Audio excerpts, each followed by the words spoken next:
دنیا دار لوگ وہ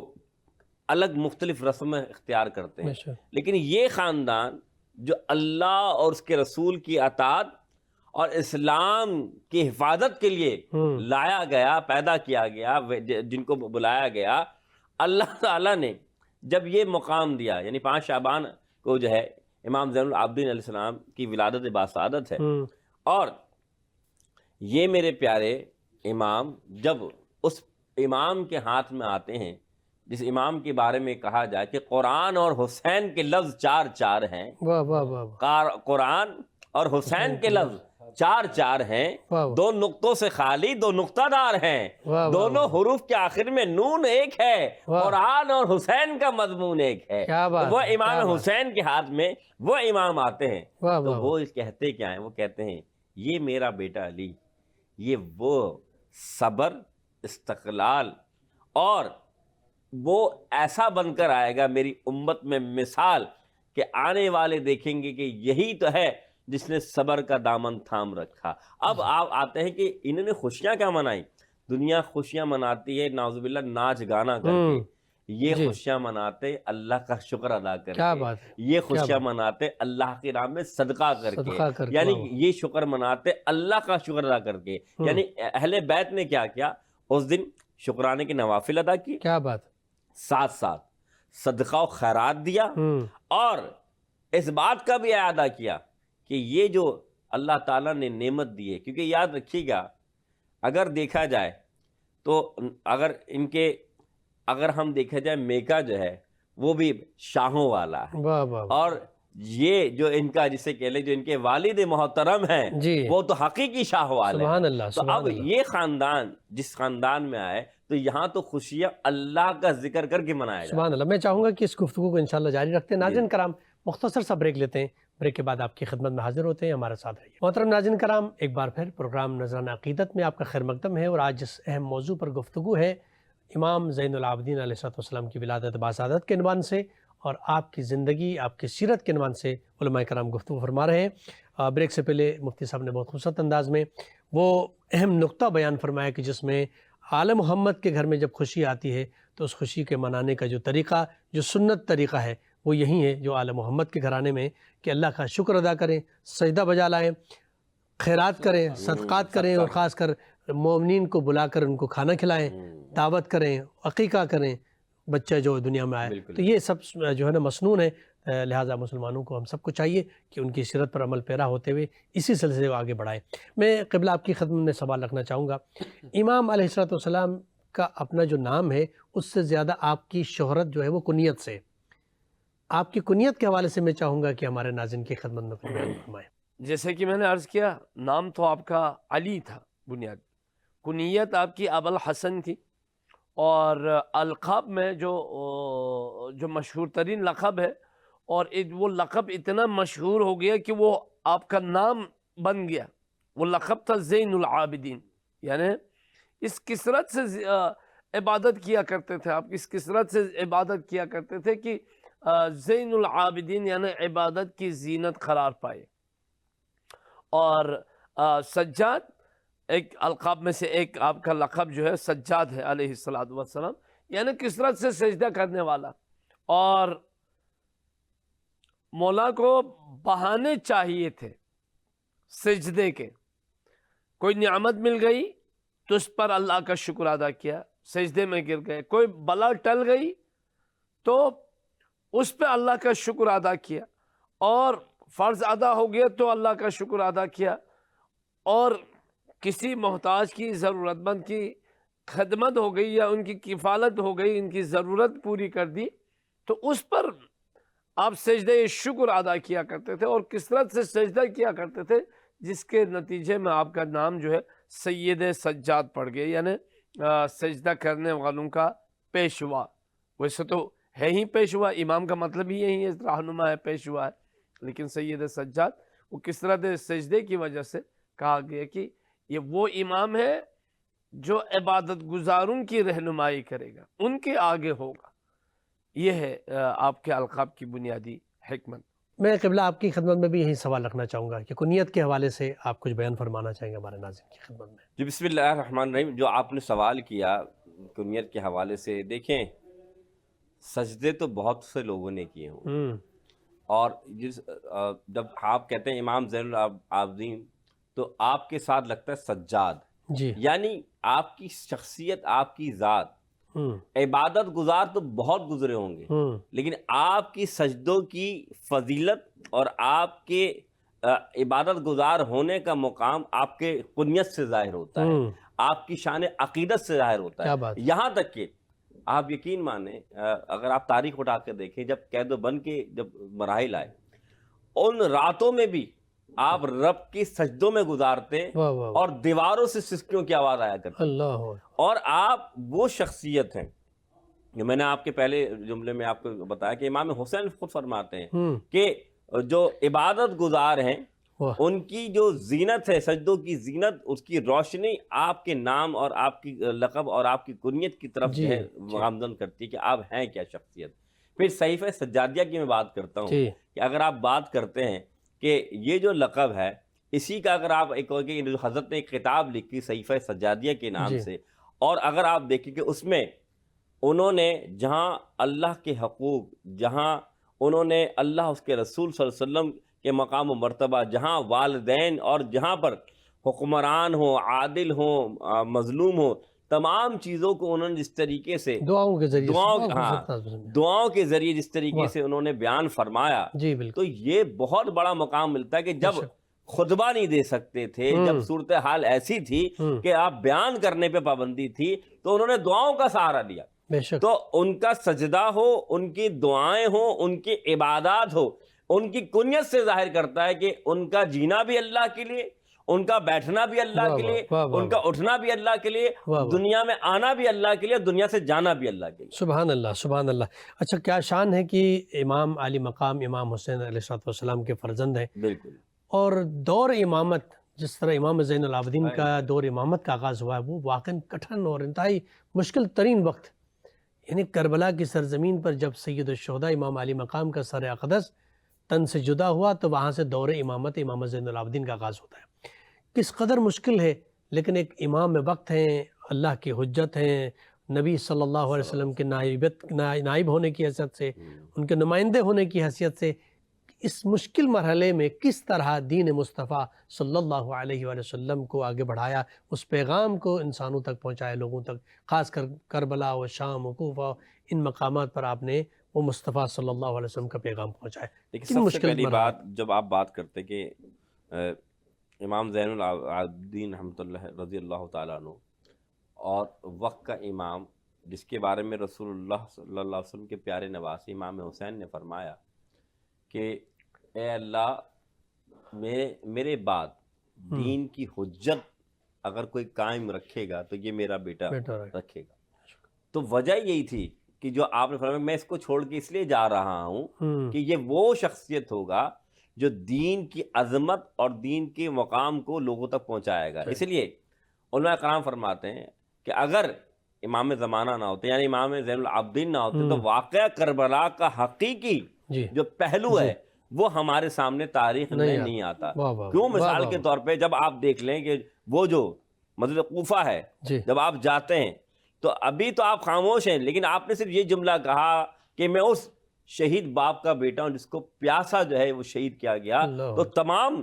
کوفے میں کیا حالات تھے، جو لوگ تھے وہ رو رہے تھے۔ وجہ یہی تھی کہ آج پتہ لگ گیا تھا کہ یہ وہ امام ہے اور ان کی شخصیت وہ ذات ہے کہ تمام ظلم کو ڈھانپ کے، یعنی تمام ظلم جو ان کے اوپر ہوئے ہیں اس کو برداشت کر کے بھی وہ کھڑے ہیں۔ پھر سب سے اہم بات، آپ نے کہا دور کب شروع ہوا،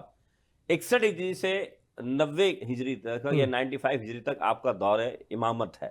اگر آپ غور کیا جائے تو 61 ہجری یعنی کہ وہی 61 ہجری جب واقعہ کربلا ہو گیا، اس کے بعد سے آپ کا دور امامت شروع ہوتا ہے۔ آپ کا زیادہ سے زیادہ دور جو ہے وہ قید و بند میں گزرا۔ سب سے اہم بات، آپ کے اس دور کے اندر عام اگر حالات میں دیکھا جائے تو امامت کا یہ دور ہے، لوگوں کو خطبے کا مقام دیا جاتا تھا، یہاں تک کہ کوئی اہل بیت میں سے کوئی شرط یعنی کوئی شخصیت کوئی ذات نہیں رہی تھی سوائے امام کے۔ تو اب ذرا غور کیجئے گا کہ نہ خطبہ دیا جانے کا موقع دیا جاتا تھا، نہ بیان کرنے کا موقع دیا جاتا تھا۔ آپ کیسے اگر دیکھا جائے تو آپ تو دعاؤں کے ذریعے جو اللہ، اس کے رسول اور میرے امام حسین کا میسج تھا وہ پہنچایا کرتے تھے، جیسے میں نے پہلے بات کی، اور دعاؤں کے ذریعے بتایا کرتے تھے کہ بھائی یہ کام ایسے ہوگا. لیکن انہوں نے جو ان کے امامت کا دور تھا اس میں ان کو وہ ذرائع دیے ہی نہیں گئے بلکہ سختیاں کی گئی. اور ان سختیوں میں بھی جو یہ آیت ہے نا، جو اللہ تعالیٰ فرماتا ہے وَلَنَبْلُوَنَّكُمْ بِشَيْءٍ مِّنَ الْخَوْفِ وَالْجُوعِ وَنَقْصٍ مِّنَ الْأَمْوَالِ وَالْأَنفُسِ وَالثَّمَرَاتِ وَبَشِّرِ الصَّابِرِينَ. یہ تمام آیات اگر آپ غور کریں تو امام زین العابدین رضی اللہ تعالیٰ عنہ کی ذات کو دیکھیں، صبر کا پیمانہ لبریز، امام وقت ہیں لیکن صبر کا دامن نہ تھاما، حکمت کے ساتھ دعاؤں کے ساتھ دین اسلام کی تبلیغ. بے شک بے شک. اور خاص کر میں تمام ناظرین کی خدمت میں رکھوں گا اس بات کو کہ واقعاً اگر خدا سے رابطہ کرنا، خدا سے اپنا تعلق کو جوڑنا ہو، کس انداز میں خدا سے گفتگو کی جائے، تو صحیفہ سجادیہ سے بہترین کتاب جس میں امام علیہ الصلوۃ والسلام کی وہ دعائیں ہیں کہ جس انداز میں امام نے لوگوں کو بتایا کہ کس طرح خدا سے راز و نیاز کیا جائے، کس طرح لوگوں سے رابطہ کیا جائے. ہمارے ساتھ تابش مہدی صاحب تشریف فرما ہے. میں گزارش کروں گا بارگاہ امامت میں گلہائے عقیدت پیش فرمائیں. دین حق کرتا ہے خود اعلان زین العابدین، دین حق کرتا ہے خود اعلان زین العابدین، دین احمد کی بنے ہیں شان زین العابدین.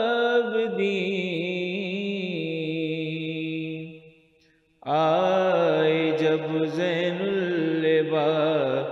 شبیر کی آغوش میں، آئے جب زین العباد شبیر کی آغوش میں،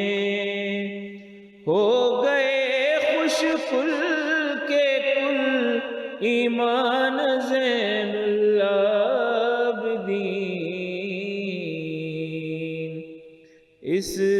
طرح شبیر کے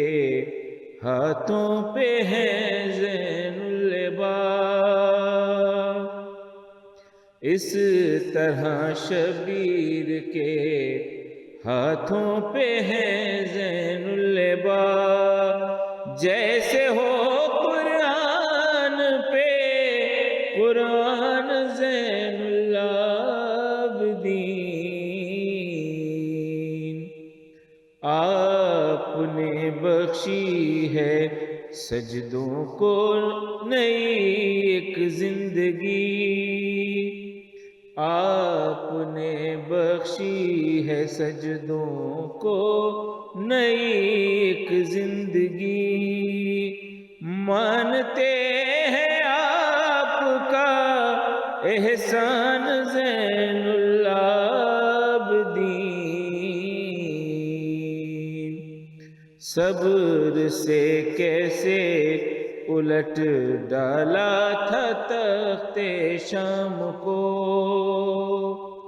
صبر سے کیسے الٹ ڈالا تھا تخت شام کو. آج تک حیران ہے اذہان زین العابدین. ناظرین کرام، یہاں پر چونکہ مختصر سا بریک کا وقت ہوا چاہتا ہے، بریک کے بعد آپ کی خدمت میں حاضر ہوتے ہیں، ہمارے ساتھ رہیے گا. محترم ناظرین کرام، ایک بار پھر پروگرام نذرانہ عقیدت میں آپ کا خیر مقدم ہے. آج ہم گفتگو کر رہے ہیں امام زین العابدین علیہ السلام کی سیرت، ان کی زندگی، ان کے مقام و مرتبہ، ان کے فضائل پر گفتگو ہو رہی ہے. علماء کرام سے حاصل گفتگو فرما رہے ہیں. میں قبلہ آپ کی خدمت میں بھی یہی سوال رکھنا چاہوں گا کہ مسلمانوں کو، ہم سب کو چاہیے کہ ان کی سیرت پر عمل پیرا ہوتے ہوئے اسی سلسلے کو آگے بڑھائیں. مولا سجاد کی اب سیرت کے نکات اگر ہم جمع کریں نا تو نمبر وائز اگر آپ جمع کریں کہ مولا کی سیرت میں کیا نمایاں تھا، تو سب سے پہلا جو نقطہ ہے وہ قرآن ہے. امام سجاد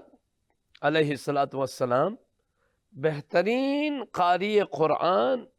خوش الحان، اور یہ ان ائمہ کی سیرت میں ان معصومین میں سے ہے جن کی تلاوت جو ہے لوگ رک کے سنا کرتے تھے. دیکھیں نا، اب سید الساجدین ہے، زین العابدین ہے، تو یہ جو سجدہ ہے، عبادت ہے، نماز ہے، مناجات ہے، دعا ہے، اس میں ایک بنیاد جو ہے نا خوش الہانی کا بھی ہے، قراءت کا بھی ہے. تو شاید اس وجہ سے بھی امام کی دعائیں زیادہ مشہور ہوئیں. تو امام نے قرآن کے جو فرہنگ ہے یا روش کو عام کیا، اور اہل ایمان، اہل اسلام کے معاشرے میں ابھی جس چیز کی کمی ہے وہ فرہنگ قرآن کا نہ ہونا ہے. بھائی اگر ہمارا معاشرہ اگر قرآنی ہو جائے تو کیا ہوگا؟ اس سے سود ختم ہوگا، اس سے اخلاقی برائیاں ختم ہوں گی. اگر ہمارا معاشرہ قرآنی ہو جائے تو اس میں غیبت نہیں ہوگی، رشوت نہیں ہوگی، اس میں عدالت میں جو ہے نا زیادتی، ظلم و زیادتی نہیں ہوگی. اگر ہمارا معاشرہ قرآنی ہو جائے تو کیا ہوگا؟ ایک عدل پر مبنی معاشرہ ہو جائے گا. تو مولا امام سجاد کی سیرت کا جو بنیادی پہلا جو نقطہ ہے وہ احیاء فرہنگ قرآن ہے، اور دوسرا احیاء فرہنگ دعا ہے. اور جیسے کہ سیرت کے ابتدا میں ہم نے کہا کہ مولا سجاد کا دور جو ہے نا بہت مشکل دور تھا، اور اس بنیاد پر نظر تھی کہ یہ اس کا خلف رشید ہے، اس کا وارث ہے، جسے حکومت سے کے مقابل آنے کے جرم میں شہید کیا گیا، مثال کے طور پر جو دعویٰ تھا.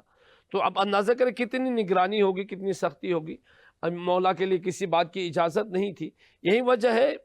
کہ امام کے خطبات تو ملیں گے اسیری میں، دعائیں ملیں گی، لیکن کسی نماز کا خطبہ آپ کو نہیں ملے گا، عیدین کا خطبہ نہیں ملے گا. حالانکہ بنتا تو وہ ہے نا کہ امام نے عیدین پہ کوئی خطبہ دیا ہو، جمعہ کا کوئی خطبہ دیا ہو جس سے تاریخ نے یاد کیا. نہیں، کوئی نہیں ہے. یعنی آپ کہہ سکتے ہیں کہ پوری زندگی میں کبھی اجازت نہیں ملی کہ وہ احیاء نماز جمعہ کرے، نماز میں اقتداء کرے، اجازت نہیں تھی. تو دعاؤں کا سہارا لیا، اور جو سب سے بڑا جو ذخیرہ ہے آپ کی دعاؤں کا وہ صحیفہ سجادیہ کا ہے. اس میں 54 دعائیں جو ہے وہ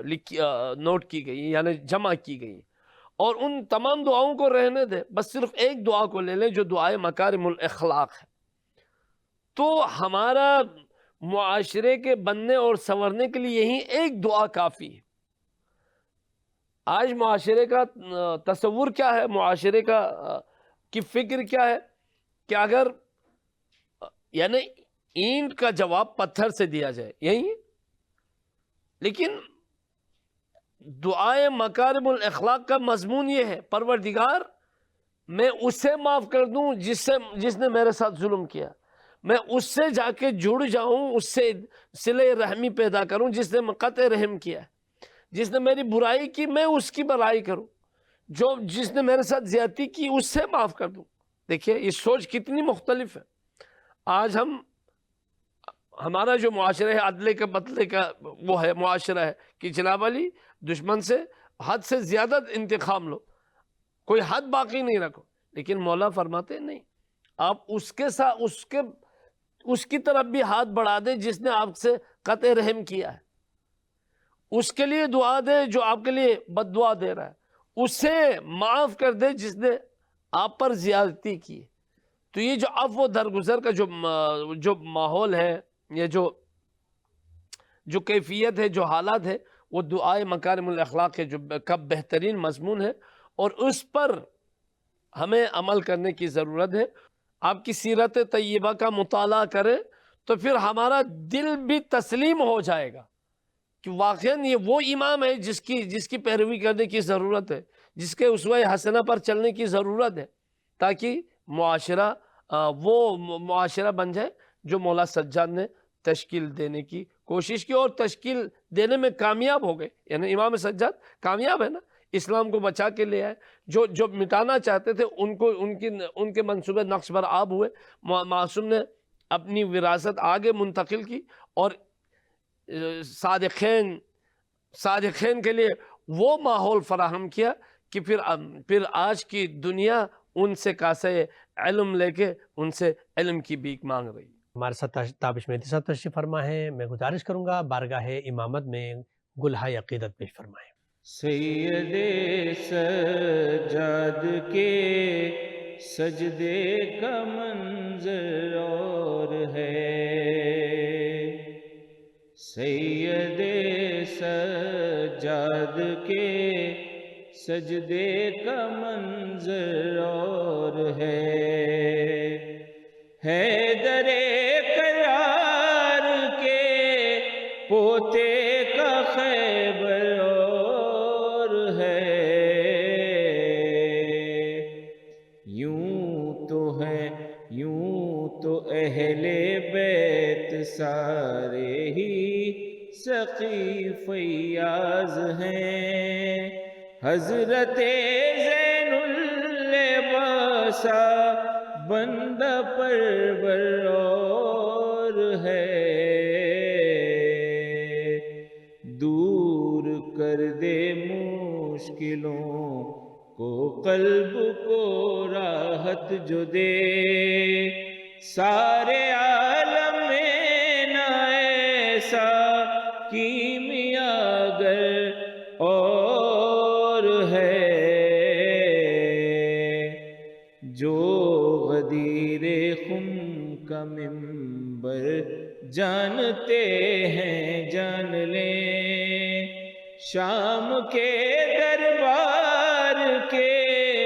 خطبوں کا منبر اور ہے، حضرت شبیر کا لشکر بھی تھا اپنی مثال، بعد کربل جو بنا عابد کا لشکر اور ہے، سید سجاد کے سجدے کا منظر اور ہے۔ مفتی صاحب میں چاہوں گا کہ امام علیہ السلام کی زندگی سے آج کے زمانے کے لوگوں کے لیے کیا پیغام ملتا ہے؟ پیغام یہی ہے کہ جو مصائب، جو حالات ان کے سامنے تھے اور بادشاہ وقت جو سامنے نظر آ رہا تھا دکھنے میں، تو وہ اپنے آپ کو بادشاہ کہہ رہا تھا، لیکن حقیقت میں دیکھا جائے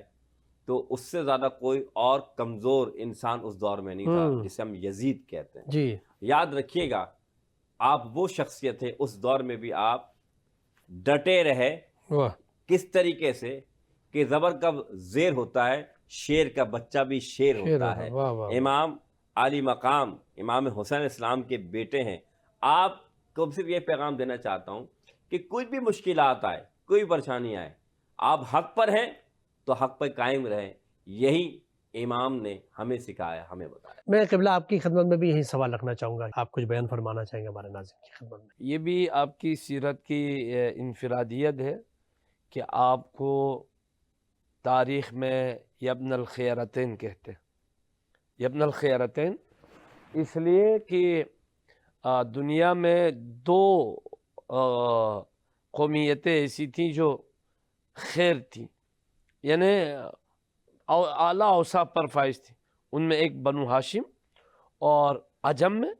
اور فارس میں جو ہے وہ عجم میں، عرب میں بنو ہاشم اور عجم میں اہل فارس۔ تو مولا سجاد کی جو والدہ ماجدہ ہے وہ ساسانی جو بادشاہ ہے سوم، آخری بادشاہ سوم کی جو ہے بیٹی تھی، اور فتح فارس کے بعد یہ بی بی جب اسیر ہو کے مدینے آئی تو امیر المومنین علی ابن ابی طالب علیہ السلام نے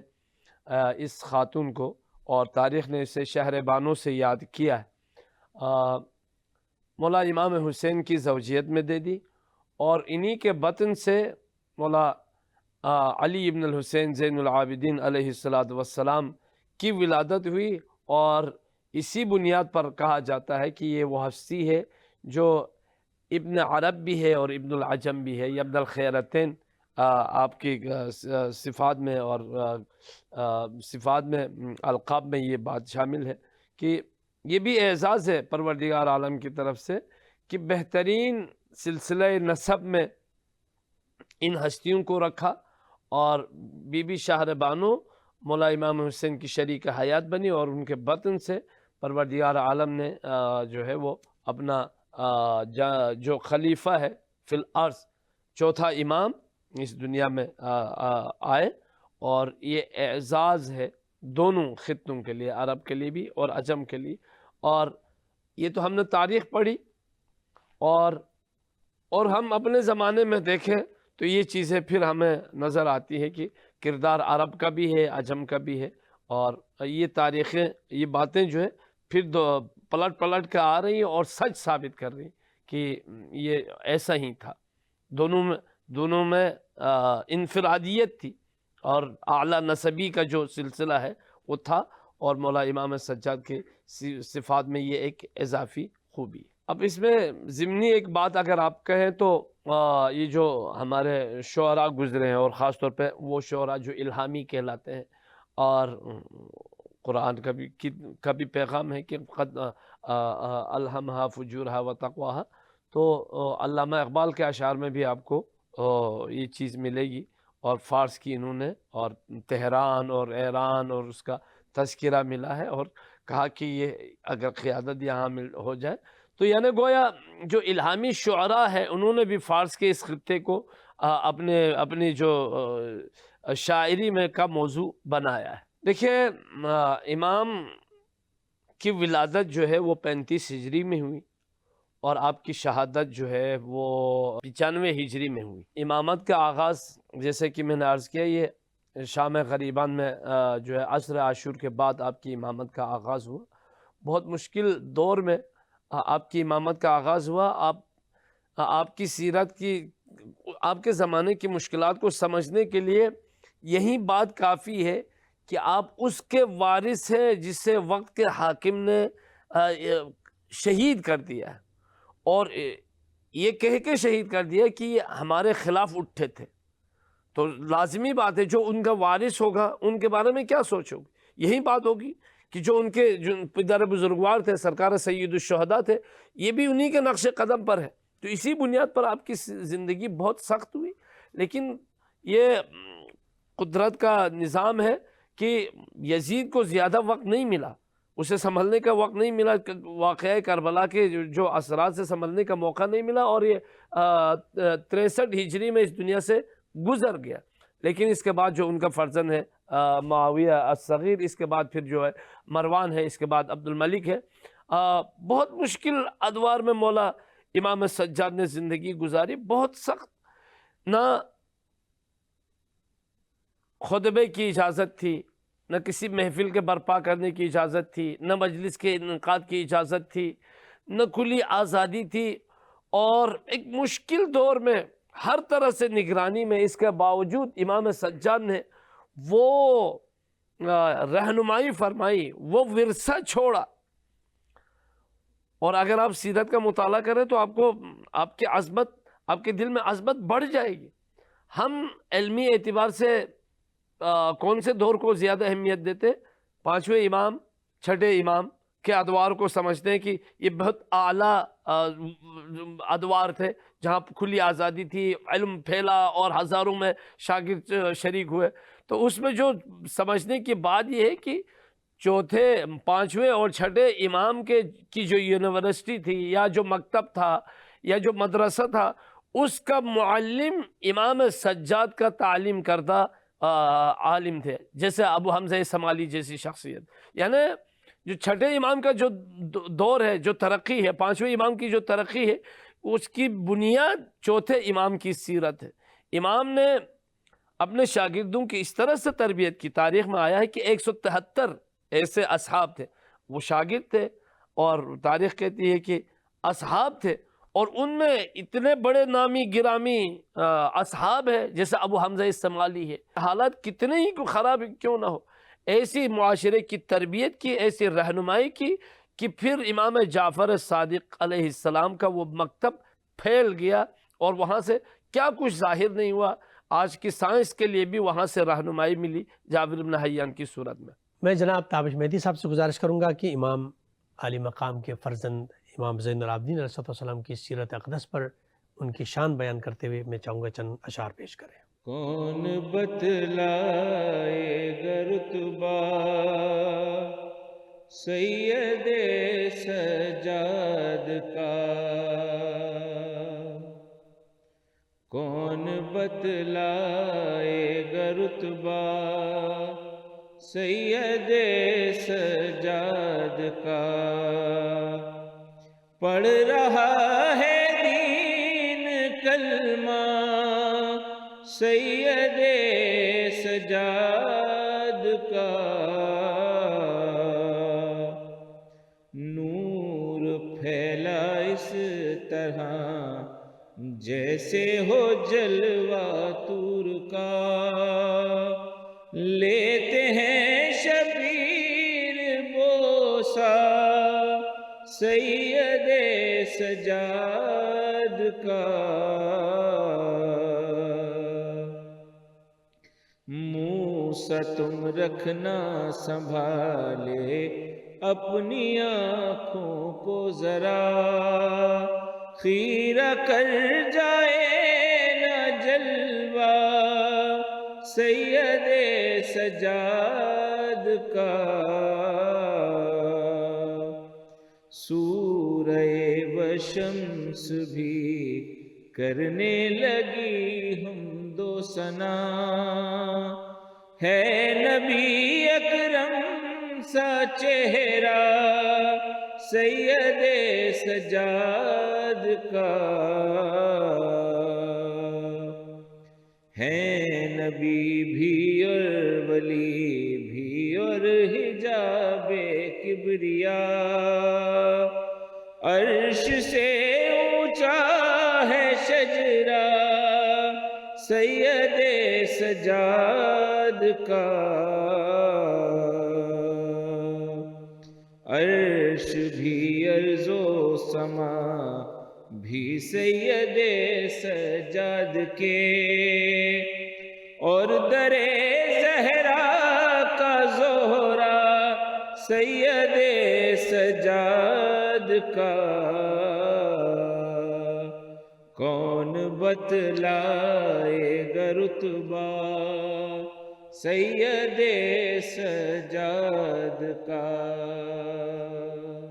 میں نہایت ممنون و مشکور ہوں علماء کرام حضرت علامہ علی طاہری صاحب، محترم جناب مفتی محسن الزماں صاحب، محترم جناب تابش مہدی صاحب، آپ تمام مہمانان گرامی کا نہایت ممنون مشکور، آپ تشریف لائے اور اس پروگرام کو جو ہے نا چار چاند لگایا، بہت خوبصورت گفتگو فرمائی۔ ناظرین کرام، یہاں پر پروگرام کا وقت ختم ہوا جاتا ہے، اپنے میزبان ڈاکٹر سید مظفر حسین رضوی کو اجازت دیجیے، اللہ نگہبان۔